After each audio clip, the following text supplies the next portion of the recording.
श्रियकान्ताय कल्याणनिधये निधयेतिनाम् श्रीवेङ्कटनिवासाय श्रीनिवासाय मङ्गलम्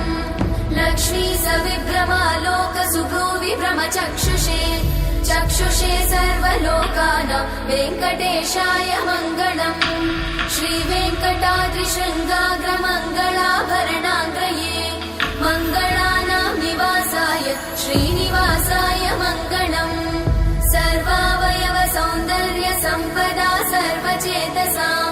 सदा सम्मोहनायास्तु वेङ्कटेशाय मङ्गलम् नित्याय निरवध्याय सत्यानन्दचिदात्मने सर्वान्तरात्मने श्रीमद् वेङ्कटेशाय मङ्गलम् स्वतः सर्वविदे सर्वशक्तये सर्वशेषिने सुलभाय सुशीलाय वेङ्कटेशाय मङ्गलम्।